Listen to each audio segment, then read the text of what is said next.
ሰላም ሰላም እንዴት ናችሁ? የደሱ ወልድ ቤተሰቦች እኔ እግዚአብሔር ይመስገን ደህና ነኝ። በያላችሁበት ሰላማችሁ ይብዛ። ዛሬም እንደተለመደው በአንድ ጠቃሚ ርዕስ መጥቻለሁ ማለት ነው። በዚህ ቪዲዮአችን እንግዲህ አብረን የምንመማረው ዛሬ አይነት የደም አይነት ያላቸው ሰዎች ብዙ ጊዜ ምን ምግብ መርጠው መመገብ አለባቸው የሚለውን እናያለን። በሌላ አባባል ምቾት የሚሰጡ ምግቦች አይነት የደም አይነቶች እነማን ናቸው የሚለውን እናያለን። እንዲሁም መመገብ የሌለባቸው ወይም ደግሞ መቀነስ ያለባቸው የምግብ አይነት እነማን ናቸው የሚለውን አብረን በዚህ ቪዲዮ ጠር አድርገን እናያለን ማለት ነው። ከዛ በፊት እንደተለመደው ቻናሌን ላይክ እና ሼር እያደረጋችሁ ብዙዎች እንዲማሩበት የዩቲዩብ አልጎሪዝም ለብዙዎች እንዲያደርስ በማድረግ እንዲሁም አዲስ ከሆናችሁ ደግሞ ሳብስክራይብ ያደረጋችሁ የደወል ምልክቱን በመጫን ቤተሰብ እንድትሆኑ ስል በታላቅ ትህትና እጠይቃለሁ። አመሰግናለሁ። ወደ ዋናው ሀሳቤ ስገባ እንግዲህ ዛሬ በዚህ ቪዲዮአችን የምናየው የደም አይነት ያላቸው ሰዎች ምን ምግቦችን ማዘውተር አለባቸው፣ ምን ምግቦችንስ መቀነስ አለባቸው የሚለውን እናያለን። እንደ አጠቃላይ ግን እንደ መግቢያ ለጤንነታችን ስንጨነቅ በደም አይነት መርጦ መመገብ በጣም ተመራጭ ነው ማለት ነው። ምክንያቱም ብዙ ጊዜ በደም አይነታችን ባለመመገብ የተነሳ ለብዙ በሽታዎች ስንዳረግና ለብዙ ስቃይ ስንጋለጥ ይታያልና በተለይ እነዚህ ተላላፊ ያልሆኑ በሽታዎች ለነሱ እንድንጠቃ ይሆናል ማለት ነው። በተለይ ደግሞ እንደ ካንሰር ይሄንን ኮሚኒኬብል ዲዚዝ የምንጠራቸው አጠቃላይ እንደ የደም ግፊት፣ ስኳር፣ የስኳር በሽታ፣ የልብ ህመም፣ ለስትሮክ ወይም ደግሞ ለአንጎል ምች እንጋለጣለን ማለት ነው። ሌሎችንም የበሽታ አይነቶች በትክክለኛው ሂደት ባለመመገባችን ሊከሰቱ የሚችሉ ናቸው ማለት ነው። በተለይ የአመጋገብ ሁኔታ እንግዲህ ለጤናችን ትልቅ ተጽዕኖ አለው ማለት ነው። ስለዚህ መርጦ መመገብ እጅግ በጣም አስፈላጊ ነው ማለት ነው። በተለይ ደግሞ በደም ግሩፓችን መርጠን ብንመገብ ለጤናችን በጣም አሪፍ ነው ማለት ነው። ምክንያቱም ሴሎችን ሊጎዱ የሚችሉ ነገሮችን በመቀነስ ጤንነታችን መጠበቅ እንችላለን ማለት ነው። ምግብ ስንመገብ እንግዲህ ሰውነታችን ማዳመጥ ደግሞ ትልቁና ዋነኛ ወይም ደግሞ በትልቅ ደረጃ የሚጠቀስ ነው ማለት ነው።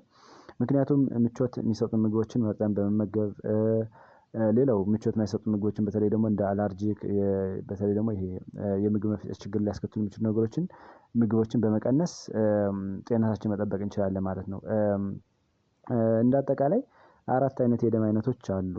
በተለይ ደግሞ በአራት ነው የምንከፍላቸው በዋነኝነት ማለት ነው። ኤቢ እና ኦ ብለን እንከፍላቸዋለን። በአርኤች ስንከፍላቸው ደግሞ ወደ 8 ይሆናሉ ማለት ነው። ኤቢ ፕላስ፣ ኤቢ ማይነስ፣ ኤ ፕላስ፣ ኤ ማይነስ፣ ቢ ፕላስ፣ ቢ ማይነስ፣ ኦ ፕላስ እና ኦ ማይነስ ብለን እንከፍላቸዋለን ማለት ነው። በአለማችን ውስጥ እንግዲህ በጣም በከፍተኛ ደረጃ የዓለማችን ህዝብ 50% እና ከዛ በላይ ያለው የዓለማችን ህዝብ ኦ የደም አይነት ይዟል ማለት ነው። ወደ 30% አካባቢ የሚሆነው ደግሞ የደም አይነት ነው ማለት ነው። ቢ ደግሞ ከኤ ያነሰ ቁጥር የያዘ የደም አይነት ነው ማለት ነው። አብዛኛው ከቢ ያነሰ ነው ማለት ነው። ሌላውን ቀሪውን ስናይ ደግሞ ኤቢ የደም አይነት ስናቸው ደግሞ ዝቅተኛ የህዝብ ቁጥር ያለው መጠን ነው ማለት ነው። ስለዚህ ይህን እንደ መግቢያ ካየነ ኤ የደም አይነት ያላቸው ሰዎች ደግሞ ብዙ ጊዜ ለበሽታ ቶሎ ቶሎ የመጋለጥ ቻንስ አላቸው ማለት ነው። በተለይ ደግሞ እነዚህ ኮሚኒኬብል ዲዚዞች እንድንጋለጥ የደም አይነታችን ይፈቅዳል ማለት ነው።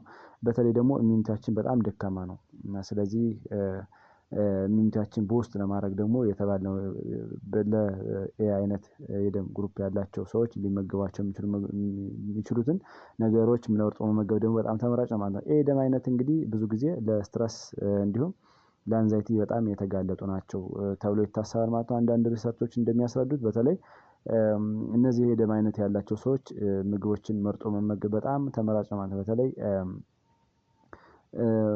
ስለዚህ ይህን ችግር ለመቅረፍ በደም ግሩፓቸው መርጠው ቢመገቡ ይህን ችግር መቅረፍ ይችላሉ ማለት ነው። ሌላው ብዙ ጊዜ ክብደት ለመጨመር ወይም ለመቀነስ ስፖርት መስራት ወይም ደግሞ ኤክሰርሳይዝ ማድረግ ባላንስ ዴት እንጠቀማለን እና ነገር ግን ይህ ብቻ በቂ አይደለም ማለት ነው። ከዚህ በተጨማሪ በደም አይነታችን መመገብ ደግሞ እጅግ በጣም አስፈላጊ ነው ማለት ነው። ምክንያቱም ይሄ ብቻ ቅድም የጠቀስናቸው ብቻ ተመራጭ ላይሆኑ ስለሚችሉ ማለት ነው። የደም አይነት የደም አይነት እንግዲህ ብዙ ጊዜ መመገብ ያለባቸው የእጽዋት ተዋጽኦዎችን ቢሆን በጣም ተመራጭ ነው ማለት ነው። በተለይ እንዲህ ስንል ግን ብዙ ጊዜ ቶታሊ የእጽዋት ተዋጽኦዎችን ተመገቡ አይደለም። እንደገና ደግሞ ቶታሊ ደግሞ የእንስሳት ተዋጽኦዎችን ተው ማለት አይደለም። ግን ማጆሪቲ በአብዛኛው ጊዜ ለማለት ያህል ነው እና የእጽዋት ተዋጽኦችን ወይም ደግሞ ቬጂቴሪያን ቢሆኑ እጅግ በጣም የተመረጠ ነው ማለት ነው። ፍራፍሬ፣ አትክልት፣ ጥራጥሬዎችን በብዛት ቢመገቡ ለጤናቸው እጅግ በጣም ተመራጭ ነው ማለት ነው። ከዚህ ጋር ተያይዞ የእንስሳት ተዋጽኦችን እንዲቀንሱና በምግባቸው አልፈው እንዲጠቀሙ ደግሞ ይመከራል ማለት ነው። ምክንያቱም እነዚህን ምግቦች ሲበሉ ቅድም እንዳልነው ለሰውነታችን ምቾት ስለማይሰጡን ወይም ደግሞ ሴሎቻችን ለተለያዩ ጉዳቶች ሊዳረጉ ስለሚችሉ የእንስሳት ተዋጽኦችን በመቀነስ እንዲቀንሱ የግሩፕ ያላቸው ሰዎች ይመከራሉ ማለት ነው። በተለይ ደግሞ ኤ+ እና ኤ- ብለን ማለት ነው። የእንስሳት ተዋጽኦችን አዘውትረው እንዲመገቡ አይፈቀድም ማለት ነው። አልፈው እንዲመገቡ ግን ይፈቀዳል ማለት ነው። በተለይ ደግሞ የተመረጡ የፍራፍሬ አይነቶችን ስናይ ለእነዚህ የግሩፕ አይነቶች ኮክ፣ አናናስ፣ የሾላ ፍሬ፣ ሎሚ፣ ብላክ ቤሪ እነዚህም አልፎ በብዛት ይሄ ስትሮበሪ የሚባለው ነው እንጂ የሚከለከል ይሄ አሪፍ ነው። ዘቢብ፣ ሀባብ፣ ቴምር፣ ዘይቱን፣ ቁልቋል ለምንጠራው አፕል፣ አጠቃላይ የግሬፕ ዘሮች ከፍራፍሬ አይነቶች በጣም የሚመከሩ ናቸው ማለት ነው። የማይፈቀዱ የፍራፍሬ አይነቶችን ስናይ ደግሞ ብርቱካን አይፈቀድም ብዙ ጊዜ ምክንያቱም ቅድም እንዳልነው የደም አይነት ያላቸው ሰዎች ለኢሚኒቲያቸው በጣም ለበሽታ የመጋለጥ አቅማቸው በጣም ከፍተኛ ነው። እና በተለይ ደግሞ ለጉንፋን፣ ለሳይነስ፣ ለተለያዩ ነገሮች በአጠቃላይ ለመተንፈሻ አካላት ችግር ይጋለጣሉ። እንዲሁም ኢሚኒቲያቸውን በተለያየ እንትን ያጣሉ እና ብርቱካንን ሲመገቡ ብዙ ጊዜ ኢሚኒቲያቸው እንዲወርድ ያደርጋል። ስለዚህ ብርቱካንን መመገብ የለባቸውም ማለት ነው። እንዲሁም ባናና ወይም ደግሞ ሙዝን መመገብ የለባቸውም። መንደሪ፣ ማንጎ፣ ኮኮናት አጠቃላይ ከቅባቱ ጀምሮ እነዚህ አይነት ነገሮችን መመገብ የለባቸውም ማለት ነው። እነዚህ ምግቦች አዘውትረው ሲወስዱ ሴሎቻቸው ለተለያየ ጉዳት ሊዳረጉ ስለሚችሉ ማለት ነው። ሌላው ደግሞ የተፈቀዱ የፍራፍሬ አይነቶችን ስናይ ቀይ ስር እንዲመገቡ ይፈቀዳል ማለት ነው። በተለይ ደግሞ ጉበትን ያጸዳል፣ ለደም ስር አጠቃላይ ለግፊት፣ ለልብ በሽታ እንዳንጋለጥ የሚከላከል ነው ማለት ነው። በተለይ ቀይ ስር በውስጡ ናይትሬትን ይዟል ማለት ነው። ናይትሬት ደግሞ በሰውነታችን ውስጥ ወደ ናይትረስ ኦክሳይድ ይቀየራል እና ይህ ናይትረስ ኦክሳይድ ደግሞ ብዙ ጊዜ የደም ስሮችን ያሰፋል፣ ያዝናናል እና ብዙ ጊዜ ከፕላክ ጋር ከኢንፍላሜሽን ጋር ተያይዞ ያለው የደም ስሮችን እንዳይጋለጡ ስለሚያደርግ አጠቃላይ የደም ግፊትና ለልብ ህመም እንዳንጋለጥ ይከላከልናል ማለት ነው። በተለይ ደግሞ ጉበታችን ውስጥ ያሉ መርዛማ ንጥረ ነገሮችን በማስወገድ ጉበታችን ለተለያዩ በሽታዎች እንዳንዳረግ ይከላከልናል ማለት ነው። ቀይ ስር እንግዲህ አሁን እንዳልነው በናይትረስ ኦክሳይድ የበለፀገ ስለሆነ ብንጠቀመው በጣም ተመራጭ ማለት ነው። ሌላው ብሮኮሊ ብለን የምንጠራው ብሮኮሊ እንግዲህ ብዙ ጊዜ አንዳንድ ሰዎች ኮምፕሌን የሚያቀርቡት በጥሬው ሲመገቡት የሆድ መነፋት፣ ያለመመቸት ምናምን ይፈጠራል እና እንዲህ ይህን ለመከላከል ብዙ ጊዜ በጣም በብዙ ሙቀት ሳንጠቀም በተወሰነ ሙቀት ብናፈላው የዚህን ያለመመቸት ነገር መቀነስ እንችላለን ማለት ነው። ነገር ግን ብዙ ጊዜ ብሮኮሊ በጣም ተመራጭ የሆነ ወይም ደግሞ ሱፐር የሆነ ፉድ ነው ብዙ ጊዜ ለአይነት የደም ግሩፖች ማለት ነው።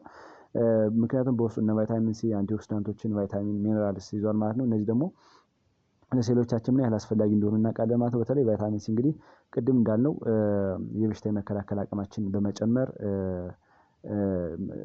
ኢሚኒቲያችን በውስጥ ማድረግ እንችላለን ማለት ነው። ምክንያቱም የደም አይነት ግሩፕ ያላቸው ሰዎች ብዙ ጊዜ ኢሚኒቲያቸው በጣም በተለያየ ነገር ይጋለጣል፣ ለብዙ በሽታዎች ይጋለጣሉ እና ኢሚኒቲያችን ኢንታክት እንዲሆን ተመራጭ ማለት ነው። በተለይ ደግሞ አንቲኦክሲዳንቶችንም ይዟል። አንቲኦክሲዳንቶች ደግሞ ምን ያህል አስፈላጊ እንደሆነ ይታወቃል። በተለይ መርዛማ ንጥረ ነገሮችን ሴሎቻችን እንዳይጎዱ በማድረግ በማስወገድ በጣም ተመራጭ ናቸው ማለት ነው።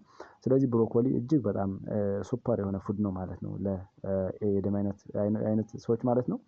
ሌላው አርቲቾክ የሚባል ብዙ ጊዜ የተወሰነ በሀገራችን ውስጥ በከፍተኛ ደረጃ አይመረትም። በርግጥ ደቡብ አካባቢ ይመረታል መሰለኝ ብዙ ጊዜ ወደ ደቡብ ክልል ለመገጣጠሚያ አካላት ደግሞ በጣም ተመራጭ ነው ማለት ነው። ብዙ ጊዜ ሪህ የሚያስቸግራቸው ወይም ደግሞ አርትራይተስ የሚያስቸግራቸው ሰዎች ይህንን ምግብ አዘውትረው ቢወስዱ የዩሪክ አሲድ ኮንቴንት ደግሞ በመቀነስ ለኢንፍላሜሽን እንዳይጋለጡ የመገጣጠሚያ ችግር እንዳይደርስባቸው በማድረግ በጣም ተመራጭ ነው ማለት ነው። በተለይ ለምግብ ይህንን ምግብ ሲመገቡ ብዙ ጊዜ የምግብ መፈጨት ችግር ያጋጥማቸዋል ማለት ነው። ነገር ግን ከጉዳቱ ይልቅ ጥቅሙ ስለሚበልጥ አዘውትሮ መመገብ በጣም አስፈላጊ ነው ማለት ነው።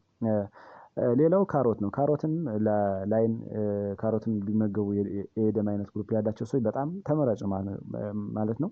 በተለይ ደግሞ ለአይናችን ለቆዳችን የዘር ፍሬን ለመጨመር ቤታ ካሮቲንም አለው አንቲኦክሲዳንት ኢፌክት አለው። ይህን ስለያዘ ለካሮትን አዘውትሮ መመገብ ለኤ ወይም ደግሞ ኤ ፕላስ እና ኤ ማይነስ ግሩፕ ያላቸው ሰዎች እጅግ በጣም ተመራጭ ነው ማለት ነው። ነገር ግን ከመጠን በላይ ካሮትን መውሰድ ግን አንዳንዴ ጉዳቱ ምንድነው? የቆዳ ቀለምን ይቀይራል ማለት ነው። የቆዳ ቀለምን የተለያየ አይነት ከለር ስለሚያደርግ መጥኖ መጠቀም በበቂ ሁኔታ መጠቀም አሪፍ ነው ማለት ነው። በተለይ ደግሞ አንዳንዴ አዘውትሮ በብዛት እንደሚወሰድበት ሰዓት ላይ ለሚያጠቡ እናቶች የወተት ጣዕምናው እንዲቀይር ያደርጋል ማለት ነው። በተለይ ህፃናት እንዳይጠቡ ይከለክላቸዋል ማለት ነው። ወይ ደግሞ የወተትን ጣዕምና ስለሚቀይር ህፃናት እንደልባቸው እንዳይጠቡ ስለሚከለክል ወይም ደግሞ ጣዕምናውን ስለሚቀይር አንዳንዴ ጥንቃቄ ማድረግ አሪፍ ነው ማለት ነው። ሌላው ነጭ ሽንኩርት ነው። ነጭ ሽንኩርት እንግዲህ በአንቲኦክሲዳንቶች በጠቃሚ ንጥረ ነገሮች የበለጸገ ነው። ነጭ ሽንኩርትም በጣም አሪፍ ነው ማለት ነው። ቢመገቡት በጣም ይመረጣል። ቀይ ሽንኩርትም እንደዚሁ ማለት ነው። ብዙ ጊዜ እነዚህ በጣም ተመራጭ ናቸው። ሌላው አረንጓዴ ሻይ ነው። አረንጓዴ ሻይ እንግዲህ እንደሚታወቀው አጠቃላይ ለሴሎቻችን ምን ያህል አስፈላጊ እንደሆነ ይታወቃል ማለት ነው። ስለዚህ የኤ ደም አይነት ግሩፕ ያላቸው ሰዎች ይሄ አረንጓዴ ሻይን አዘውትረው እንዲጠቀሙ ይፈቀዳሉ ማለት ነው። ይችላሉ ማለት ነው። ሌላው ስፒናች ነው። ቆስጣ ብለን የምንጠራው ብዙ ጊዜ ቆስጣም ቅድም እንዳልነው ግን በውስጡ ብዙ ነገሮችን ይዟል። እነ ቫይታሚን ሲ አንቲኦክሲዳንቶችን ሚነራል እና ቫይታሚኖችን ይዟል እና አይረንን ይዟል። ሌላም ፎሌት እነዚህን ነገሮች ስለያዘ ለሴሎቻችን አስፈላጊ የሆኑ ኒውትሪየንቶችን ስለምናገኝበት እና ሴሎቻችን ስለምንጠብቅበት ብንመገበው አሪፍ ነው። ሌላው ዝንጅብል ነው። ዝንጅብልም እንግዲህ በጣም ተመራጭ ነው ማለት ነው። ዝንጅብልም በውስጡ እነ ቫይታሚን ሲ ሌሎችን ይዟል። ለኤ አይነት በጣም ተመራጭ ማለት ነው። ሌላው ቡናም በጣም በብዛት ሳይሆን በልኬታው ቢወስዱ ይመከራሉ ማለት ነው። ከጥራጥሬ ደግሞ እንደ ገብስ፣ ለውዝ፣ ሌሎችም እነ ምስር የተልባ አይነቶችን ቢወስዱ በጣም አሪፍ ነው ማለት ነው። ከዚህ ውጭ ያሉትን ሰውነታቸውን በማዳመጥ አጠቃላይ ምግብ ስንመገብ እንጂ እንደ አጠቃላይ ሰውነታችን እያዳመጥን ብንወስድ በጣም አሪፍ ነው ማለት ነው። ምክንያቱም ለእኛ የማይመቹን ነገሮች በመቀነስ እና የሚመቹን ነገሮች አዘውትረን በመውሰድ ሴሎቻችን ከተለያየ ነገር መጠበቅ እንችላለን ማለት ነው። ስለዚህ ሌሎችን የጥራጥሬ አይነቶች ደግሞ ኢንዲኬሽን ኑሯቸው አሪፍ መርጠን ብንመገብ አሪፍ ነው ማለት ነው። ሌላው ሲ ፕሮዳክት ለምንጠራቸው እነ ሰርዲን ሌሎች አይነት የአሳ አይነቶችን ብንመገብ ሁሉ አይነት የአሳ አይነት ሳይሆን የተመረጡ አሳ አይነቶችም እንድንመገብ ይመረጣል። ሌላው ውፍረትን ለማመጣጠን እንግዲህ የዚህ ግሩፕ ያላቸው ሰዎች አትክልቶችንና የወይራ ዘይትን እንዲመገቡ ይመረጣል ማለት ነው። ስለዚህ እንደነዚህ ያሉ ምግቦችን አዘውትሮ በመውሰድ ሌሎችንም በመቀነስ ሴሎቻቸውን ከተለያየ ጉዳት በመከላከል ጤንነታቸውን ጠብቀው ለብዙ ሰዓት መቆየት ይችላሉ ማለት ነው። ሌላው ማስወገድ ያለባቸው የምግብ አይነትስ ምን ምን ናቸው የሚለውን ስናይ ብዙ ጊዜ የስጋ አይነቶችን ብዙ ጊዜ አዘውትሮ እንዲመገቡ አይመረጥም። በተለይ የአሳማ ስጋ፣ የከብት ስጋ፣ የወተት ተዋጽኦዎችን ብዙ ጊዜ እንዲያዘወትሩ አይፈለግም። የድንች አይነቶችን ስኳር ድንች፣ ሌሎች የድንች አይነቶችን ሌላው ቲማቲምን ነው እንዲወስዱ አይመከርም። ቁንዶ በርበሬ፣ የስኳር ነገሮችን ብዙ ጊዜ አዘውትሮ እንዲወስዱ አይመከርም። ጥቅል ጎመንም አዘውትሮ እንዲወስዱ አይመከርም። የእንጉዳይ አይነቶችን በተለይ እነዚህ እንዲወስዱ አይመከርም። ብዙ ቅመማ ቅመም የበዛባቸው ምግቦችን እንዲወስዱ አይመከርም። ማንጎ ሌሎችን የስንዴ አይነቶችን እንዲወስዱ አይመከርም። የዘይት አይነቶችንም ብዙ ጊዜ እንዲወስዱ አይመከርም። ኤክሴፕት ወይም ደግሞ ከኦሊቭ ኦይል ውጭ ያሉትን ምቾት ለነሱ ጥሩ ምቾት ላይሰጡ ይችላል። ሌላው ደግሞ ስትሮበሪም ብዙ ጊዜ ያው መጥነው ቢጠቀሙ አሪፍ ነው። ብዙ አዘውትረው ቢጠቀሙት የሆነ ጉዳት ያደርሳል እና እነዚህ አይነት ምግብ ያላቸው ሰዎች ማስወገድ ያለባቸው ነው ወይም ደግሞ ከአብዛኛው ያመጋገባቸው ከማዕዳቸው ሊቀንሷቸው የሚገቡ የምግብ አይነቶች ናቸው ማለት ነው። የእንስሳትን ተዋጽኦ አንዳንዴ አልፎ አልፎ ሲመገቡ እንደ ጥንቃቄ ጠዋት ቢመገቡት በጣም አሪፍ ነው ማለት ነው። ማታ ማታ በሚመገቡበት ሰዓት ላይ ምቾት ማጣት፣ እንቅልፍ ማጣት ለተለያየ ለይሄ ማላብዞሬሽን ሲንድረም ዴቨሎፕ የማድረግ የምግብ መፈጨት ችግር ዴቨሎፕ ማድረግ እንደ አላርጂ ምናምን ሊጋለጡ ስለሚችሉ ጠዋት ቢመገቡት አሪፍ ነው ማለት ነው። ምክንያቱም ስሩ ዴይ ሜታቦሊዝም ሃይ ሜታቦሊዝም ሬት ስላለ ቀን ላይ በርን እና ምግብ እንዲሰባበሩ ስለሚያደርግ አልፎ አልፎ በሚወስዱበት ሰዓት ላይ የእንስሳት ተዋጽኦችን ጧት ጧት ቢመገቡ የተመረጠ ነው ማለት ነው። ሌላው ደግሞ ምንድነው እዚህ ጋር ተያይዞ ሰከን ያሉ ኤክሰርሳይሶችን መስራትም የነዚህ የደም ግሩፕ አይነቶች ይመከራሉ ማለት ምክንያቱም በሩጫ አይነት የስፖርት አይነቶችን በሚሮጡበት ሰዓት ላይ ለነሱ ብዙ ጊዜ ድካም ስላለ ወይም ደግሞ ካርዲዮቫስኩላር ኢንቴግሪቲያቸው ከዚህ ጋር ተያይዞ ደካማ ስለሆነ ሰከን ወይም ደግሞ በቀስ ብለው የሚሰሩ የስፖርት አይነቶችን ቢሰሩ አሪፍ ነው ማለት ነው። እንደ ሩጫ አይነት የሚሰሩ ስፖርቶችን መቀነስ አለባቸው ማለት ነው። በተለይ ቀስ ብሎ የሚሰሩት የስፖርት አይነቶችን ቢሰሩ አሪፍ ነው ማለት ነው። እንግዲህ ለዛሬው ያለን ትምህርት እዚህ ላይ ጨረስን። ቀጣይ ላይ የምለቃቸው ቪዲዮዎች በተለይ ደግሞ እስከሚያልቁ የደም ግሩፖችን እና አመጋገብን አብሬ ስለማስረዳችሁ ስለምነግራችሁ ቪዲዮውን ላይክ እና ሼር እያደረጋችሁ ለብዙዎች እንድታደርሱ እንዲሁም አዲስ ከሆናችሁ ደግሞ ሳብስክራይብ እያደረጋችሁ እንድታበረታቱ ስል በአክብሮት ጠይቃለሁ። አመሰግናለሁ።